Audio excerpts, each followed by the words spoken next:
Halo teman-teman, selamat datang kembali di RS Cepat Waras.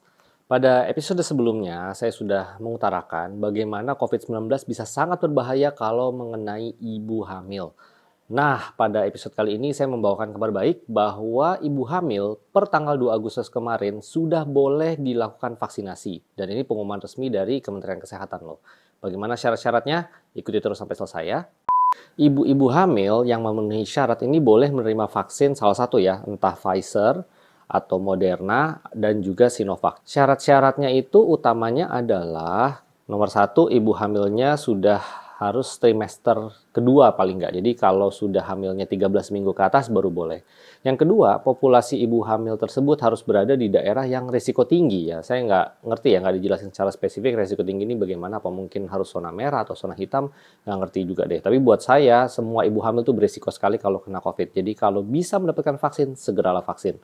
Nah, rekomendasi dari Kemenkes ini merupakan rekomendasi yang dikeluarkan juga berdasarkan petunjuk ya dari Perkumpulan Organisasi Obstetri Ginekologi Indonesia, jadi dokter-dokter kebidanan kandungan. Dan mari kita baca lebih detail dan teliti pertimbangan kenapa vaksin-vaksin tersebut yang boleh diberikan dan bagaimana studi-studinya terhadap ibu hamil.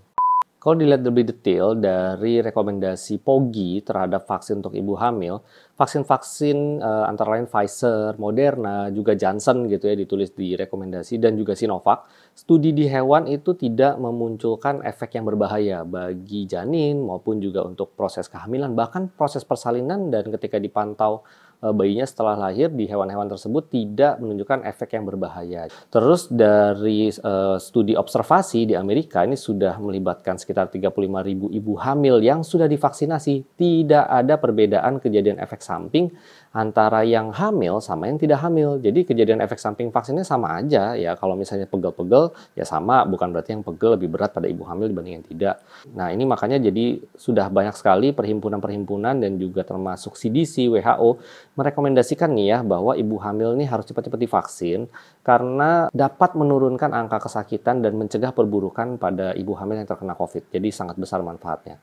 POGI merekomendasikan 5 jenis vaksin yang boleh diberikan untuk ibu hamil saat ini, yaitu Pfizer, Moderna, AstraZeneca, Sinovac, dan juga Sinopharm. Tapi memang prioritas diberikan bagi ibu hamil yang berisiko tinggi nih, antara lain yang usia di atas 35 tahun, gemuk, dan juga punya penyakit kronik. Karena ya populasi tersebut yang sangat rentan menjadi jelek kondisinya kalau terkena COVID-19 seperti yang saya sudah jelaskan di video sebelumnya.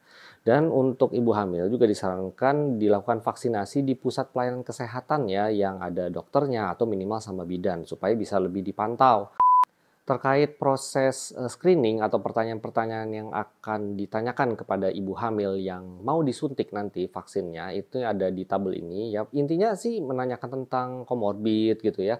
Dan prinsipnya sama, kalau misalnya penyakit penyertanya itu terkontrol maka sang ibu hamil boleh dilakukan vaksinasi. Silakan teman-teman pause kalau misalnya mau lihat lebih detail pertanyaan yang akan diajukan pada saat vaksinasi bagi ibu hamil. Semoga info yang saya bagikan bermanfaat. Silakan like dan share info ini agar semakin banyak ibu hamil yang segera divaksin. Jadi mereka makin terlindungi. Jangan ada lagi ibu-ibu hamil yang meninggal karena COVID-19. Sedihnya double teman-teman.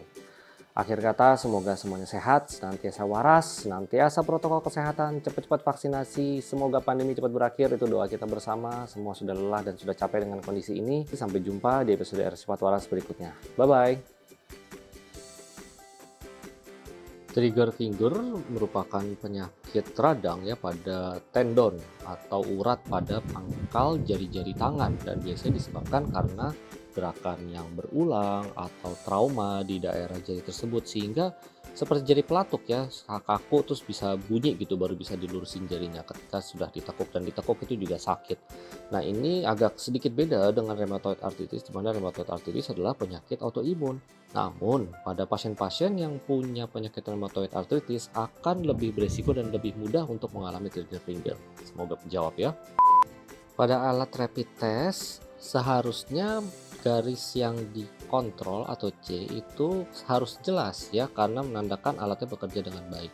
Jadi saran saya memang kalau misalnya garis di C-nya itu justru samar dan di T-nya jelas, mungkin ulangi pemeriksaan dengan alat lain yang lebih baik atau lakukan di fasilitas pelayanan kesehatan supaya jelas kualitas alat yang digunakan. Semoga membantu. Terima kasih sudah menonton. Nantikan hiburan-hiburan dan informasi yang bermanfaat dari Dr. Helm di episode lainnya ya. Sampai jumpa.